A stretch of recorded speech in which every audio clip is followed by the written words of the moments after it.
Saudi अरब इस साल के हज के लिए आज़मीन की तादाद पर कोई हद नहीं लगाएगा।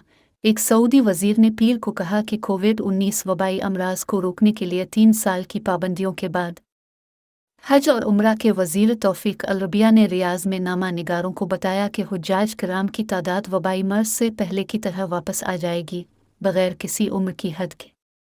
ज़राए के साथ मुसलमानों को कम अज़ कम एक बार अंजाम देने की ज़रूरत है, जून के लिए मुकर्रर किया गया है।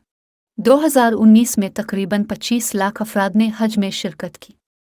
अगले 2 सालों में वबाई अमराज की वजह से तादाद में बड़ी हद तक कमी वाक़ई हुई थी। ये भी पढ़ें, अशरफी ने आज़मीन हज को सहूलत फराहम करने पर सऊदी हुकूमत को सराहा।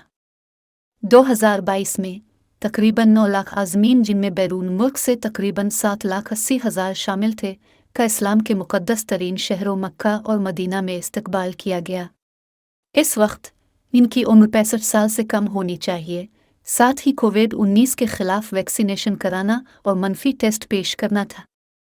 वली अहद शहजादा मोहम्मद बिन सलमान के इक़्तिसादी इस्लाहात के मंसूबे का मकसद उम्रा और हज की सलाहियत को सालाना 30 मिलियन तक बढ़ाना और 2030 तक 50 बिलियन रियाल ($13.32 बिलियन) आमदनी हासिल करना है।